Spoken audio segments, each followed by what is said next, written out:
मैं डॉक्टर भामा अग्रवाल आपके अपने यूट्यूब चैनल पर आपका स्वागत करती हूँ, अभिनंदन करती हूँ। ये प्यारे बच्चों, आज हम प्रयोगवाद के सशक्त हस्ताक्षर श्री भारत भूषण अग्रवाल द्वारा रचित फूल के बोल नामक कविता का अध्ययन शुरू करते हैं। यह कविता उनके मुक्तक काव्य में एक विशेष स्थान रखती है।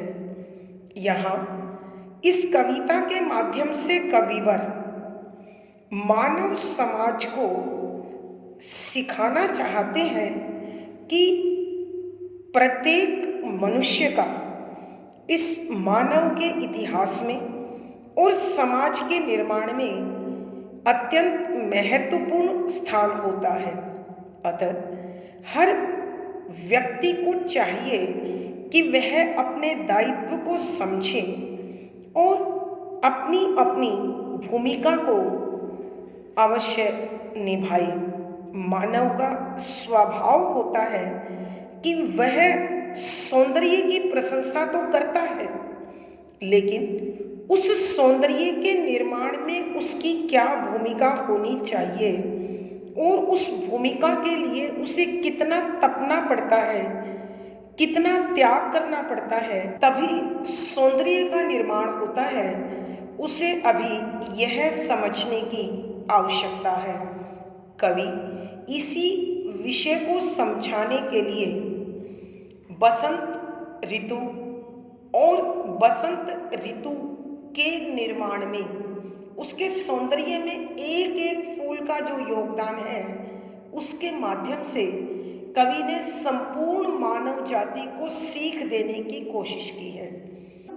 इस कविता में कविवर बसंत ऋतु की प्रशंसा करते हैं।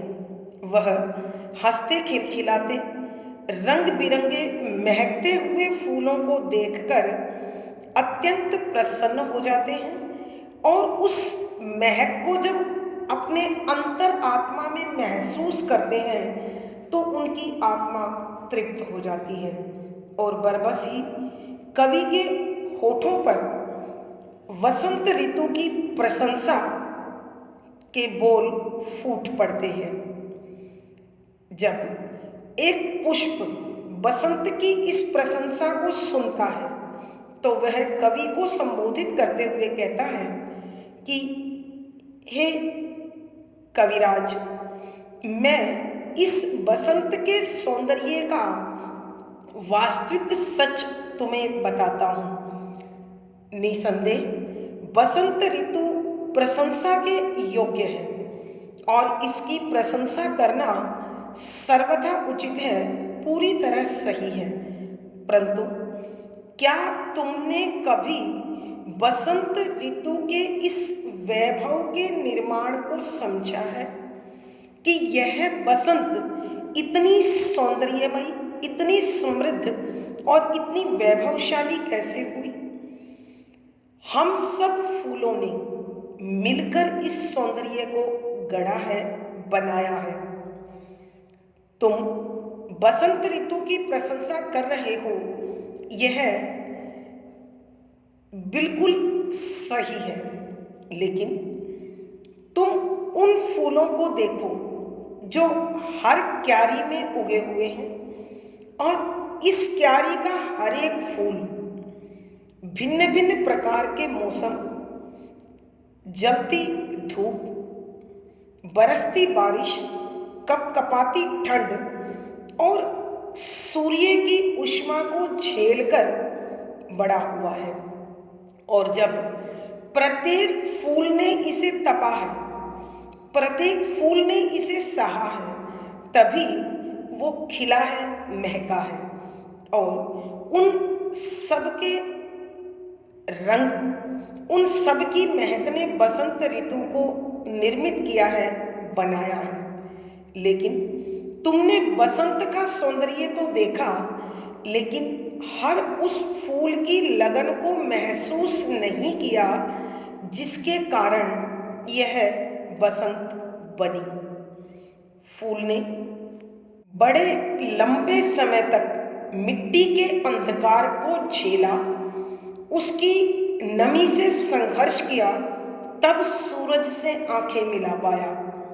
अतः तुम भी जिस दिन इस सच्चाई को जान जाओगे कि बिना संघर्ष के सौंदर्य उत्पन्न नहीं हो सकता, उस दिन यह समूचा मानव इतिहास भी बसंत के समान सुंदर होगा, आकर्षक होगा, समृद्ध होगा, वैभवशाली होगा और वहाँ खूबसूरती होगी।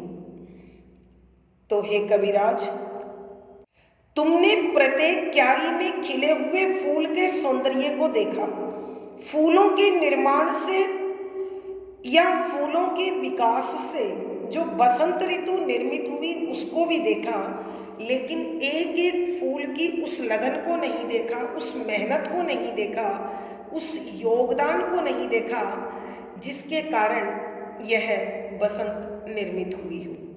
यहाँ कविवर मानव को भी यही संदेश देते हैं कि हे मानव, तुम अपने मानव समाज को सुंदर बनाने में अपनी भूमिका को समझ और उस भूमिका के अनुसार अपना योगदान और सहयोग दे। आइए हम अब इन्हीं भावों से भरी कविता का अध्ययन आरंभ करते हैं। पद संख्या 1। हंसते खिलखिलाते रंग बिरंगे फूल, क्यारी में देखकर जी तृप्त हो गया, नथुनों से प्राणों तक खिंच गई गंध की लकीर सी, आंखों में हो गई रंगों की बरसात, अनायास कह उठा वाह धन्य है वसंत ऋतु। प्रसंग। प्रस्तुत पद हमारी हिंदी की पाठ्य पुस्तक आधुनिक हिंदी कविता में संकलित प्रयोगवाद व नई कविता के सशक्त हस्ताक्षर श्री भारत भूषण अग्रवाल जी द्वारा रचित फूल के बोल नामक कविता से लिया गया है। संदर्भ। यहाँ कविवर भारत भूषण अग्रवाल जी इस कविता के माध्यम से मानव को संदेश देना चाहते हैं कि जब तक मनुष्य साहस से, आत्मिक शक्ति से संघर्षशील नहीं बनेगा, तब तक मानव का इतिहास सुनहरा नहीं हो सकता। जिस प्रकार बसंत ऋतु के निर्माण में हर फूल का विशेष योगदान है, जब तक एक फूल मिट्टी के अंधकार को चीरकर उसकी नमी के साथ संघर्ष करता हुआ सूरज से आंख नहीं मिलाता और विभिन्न प्रकार की प्रतिकूल परिस्थितियों के साथ तपता नहीं है, संघर्ष नहीं करता है, तब तक वह रंग और महक प्राप्त नहीं कर सकता है।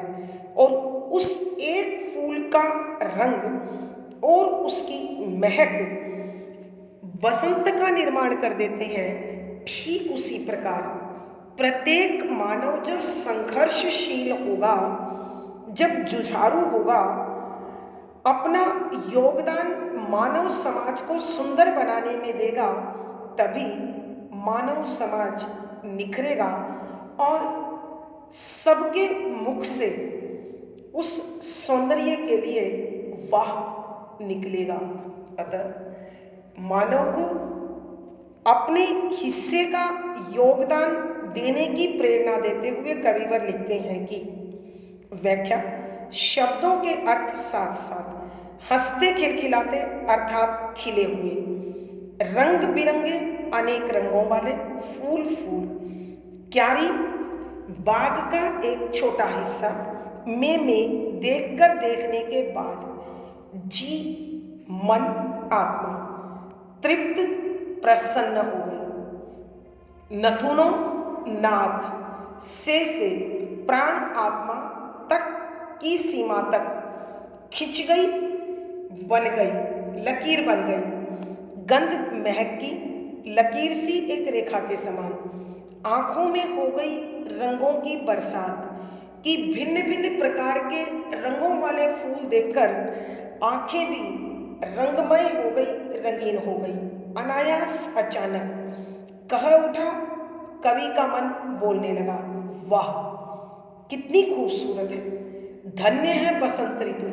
कि हे बसंत ऋतु, तुम धन्य हो, कितना सौंदर्य और कितनी महक तुम्हारे अंदर है।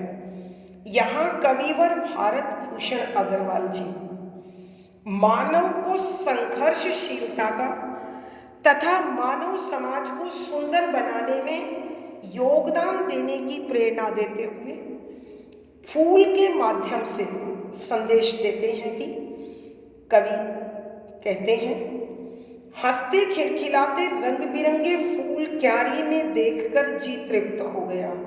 कि जब मैंने एक क्यारी में इस प्रकार खिले हुए भिन्न भिन्न प्रकार के रंग के फूलों को देखा तो मेरा मन अत्यधिक प्रसन्न हो गया, आनंद से भर गया और मैं इस प्रकार भाव विभोर हो गया, इतना अधिक प्रसन्न हो गया कि हृदय गदगद हो गया। नथुनों से प्राणों तक खिंच गई गंध की लकीर सी। कि इस क्यारी में खिले हुए फूलों की महक के कारण नाक से लेकर आत्मा तक एक सुगंध इस प्रकार से पहुंच रही है मानो वहां रेखा बन गई हो।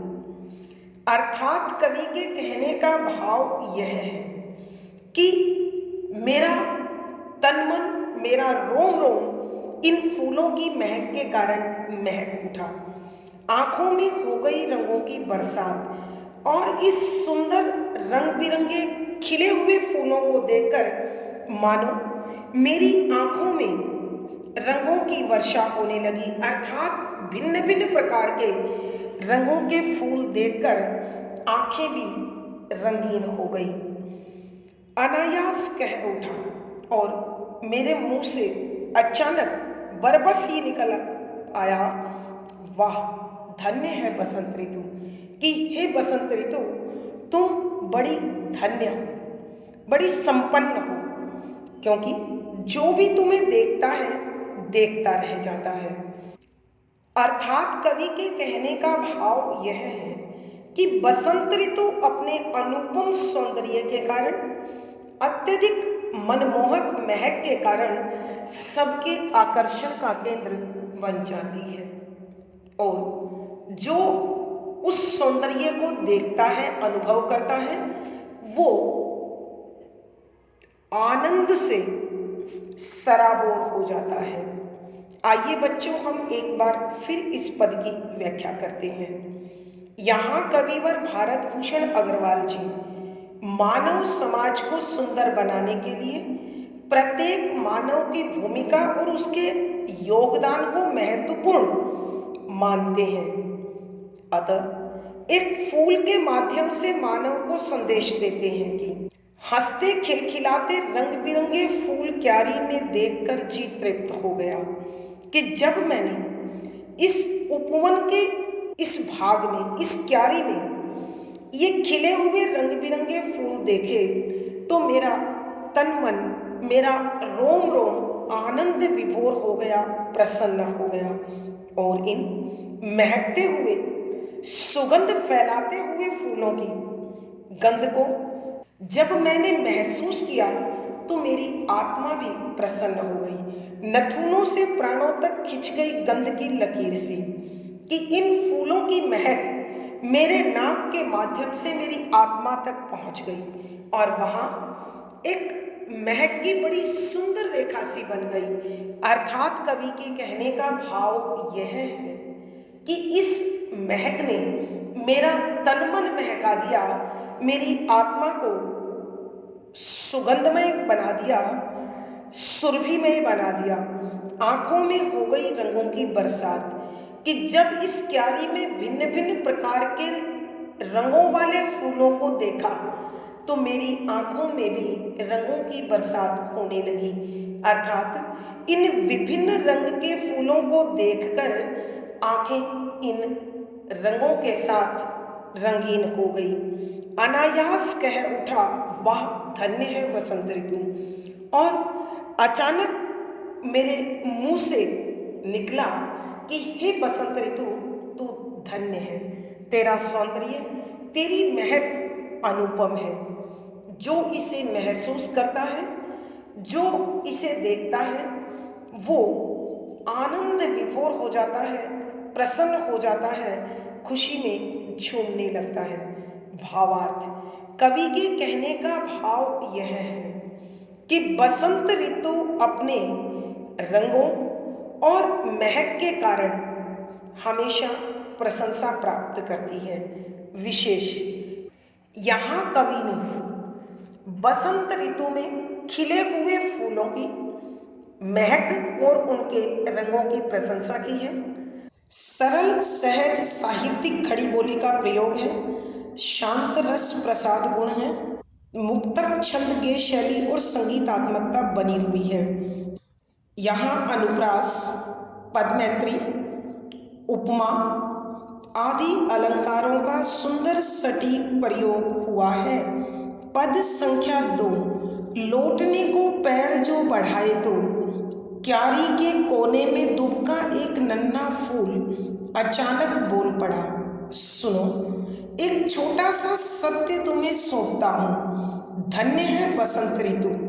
ठीक है, पर उसकी धन्यता उसकी कमाई नहीं, वह हमने रची है। प्रसंग पूर्ववत। संदर्भ, यहाँ कविवर भारत भूषण अग्रवाल जी विश्व समुदाय को सुंदर बनाने में अत्यंत भावुक और संवेदनशील है। वह प्रत्येक सौंदर्य में छिपे हुए प्रत्येक कण की भूमिका को मुक्त कंठ से स्वीकार करते हैं। यहाँ कविवर प्रत्येक व्यक्ति को विश्व समुदाय को सुंदर बनाने में, मानव इतिहास को सुनहरा रचने में प्रत्येक व्यक्ति की अपनी अपनी भूमिका और उस योगदान के लिए प्रेरित करते हैं। यहाँ कवि एक पुष्प के माध्यम से मानव को प्रेरणा देते हुए कहते हैं कि व्याख्या, शब्दों के अर्थ साथ साथ लौटने, वापस आने को के लिए पैर पांव जो जैसे ही बढ़ाया तो क्यारी के कोने से कि उस बाग के छोटे से हिस्से के एक कोने में दुबका छुपा हुआ बैठा एक नन्हा सा फूल कि एक छोटा सा फूल अचानक बोल पड़ा। अचानक अनायासी बोल पड़ा, कहने लगा, सुनो कि हे कविराज सुनो, एक छोटा सा सत्य तुम्हें सौंपता हूँ। एक छोटा सा साधारण सा सामान्य सा सत्य सच्चाई तुम्हें कवि को सौंपता हूँ, देता हूँ, बताता हूँ। धन्य है बसंत ऋतु कि निसंदेह बसंत ऋतु समृद्ध है, श्रेष्ठ है।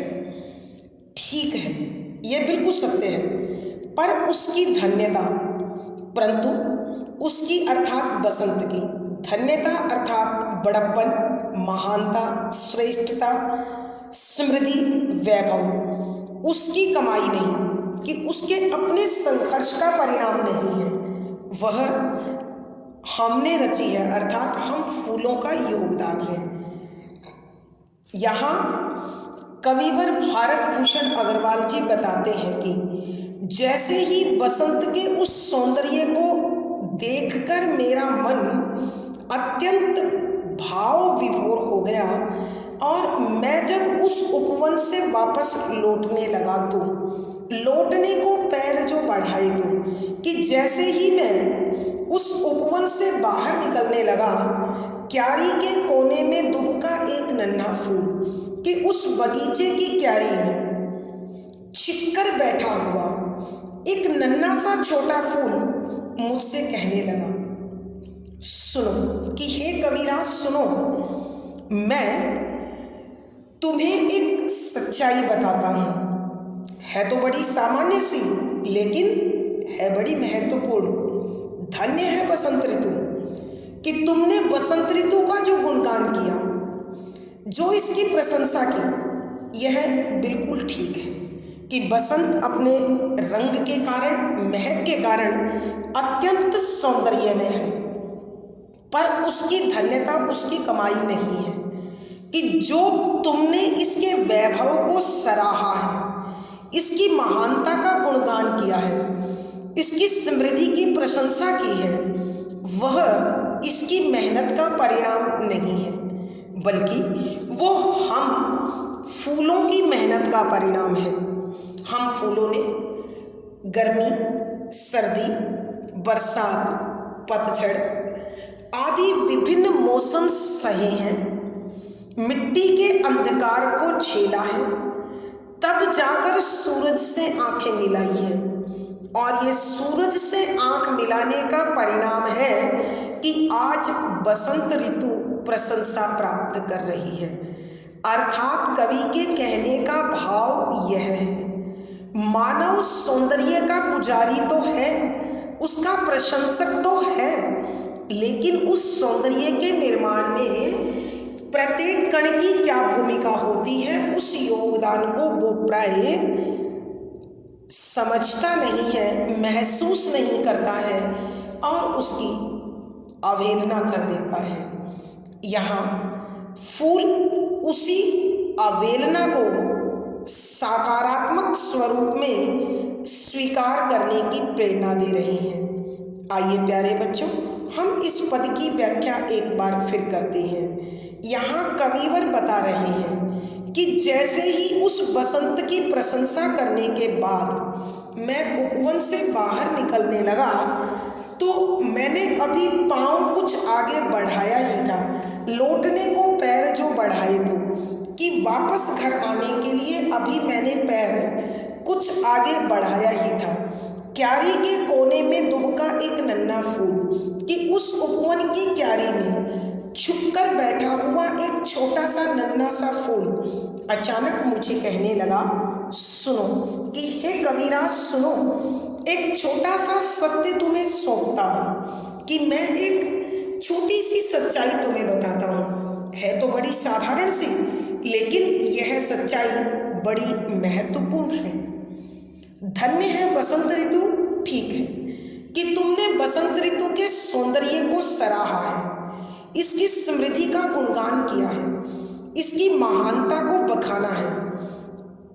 ये बिल्कुल ठीक है, क्योंकि बसंत ऋतु अपने रंग के कारण, महक के कारण, अपने फल फूलों के समृद्ध यौवन के कारण प्रशंसा के योग्य है, इसमें कोई शक नहीं है। पर उसकी धन्यता उसकी कमाई नहीं है, परंतु जिस सौंदर्य का गुणगान तुमने किया है, जिसकी प्रशंसा तुमने की है, वह उसके अपने परिश्रम का परिणाम नहीं है, वह हमने रची है कि वो सौंदर्य हम सब एक एक फूल के योगदान का परिणाम है, क्योंकि हम फूलों ने ही मिट्टी के अंधकार को झेला है, सूरज की गर्मी को तपा है, बरसात की नमी को, बूंदों के प्रहार को सहा है, सर्दी की कपकपाती हुई ठंड को झेला है, तब जाकर हम खिले हैं, सूरज से आंख मिला पाए हैं, और हमारे रंग और महक ने ही इस बसंत ऋतु को गढ़ा है, बनाया है, जिसके कारण आज इसे प्रशंसा मिल रही है। अर्थात कवि के कहने का भाव यह है कि जिस प्रकार बसंत के निर्माण में हर नन्हे फूल का, हर छोटे बीज का विशेष योगदान होता है, ठीक उसी प्रकार मानव के इतिहास को भी सुनहरा बनाने में, सुंदर बनाने में प्रत्येक व्यक्ति की अपनी भूमिका और अपना योगदान होता है। अतः हमें अपने अपने दायित्व को समझकर अपनी अपनी भूमिका को अवश्य निभाना चाहिए और सक्रिय सकारात्मक योगदान अवश्य देना चाहिए। भावार्थ, कवि के कहने का भाव यह है कि इस सृष्टि का चाहे कितना भी बड़ा सत्य क्यों ना हो, उसमें हर छोटे से छोटे कण का योगदान अवश्य होता है। अतः हमें उस योगदान को कभी भूलना नहीं चाहिए। विशेष यहाँ कविवर फूल के माध्यम से मानव को त्याग और सहयोग का पाठ पढ़ाना चाहते हैं। सरल सहज साहित्यिक खड़ी बोली का प्रयोग है, शांत रस प्रसाद गुण है, मुक्तक छंद गे शैली और संगीतात्मकता बनी हुई है। यहाँ मानवीकरण, अनुप्रास, उपमा, कारण आदि अलंकारों का सुंदर सटीक प्रयोग हुआ है। धन्यवाद बच्चों, आज की कक्षा में बस इतना ही। अगली वीडियो में फिर मुलाकात होगी। आशा है पढ़ा गया विषय आपको अच्छा लगा होगा। अपने भाव व विचार कमेंट बॉक्स में लिखें। वीडियो को लाइक करें, शेयर करें और चैनल सब्सक्राइब करें। आपका दिन और जीवन मंगलमय हो, इसी शुभकामना के साथ आभार। धन्यवाद।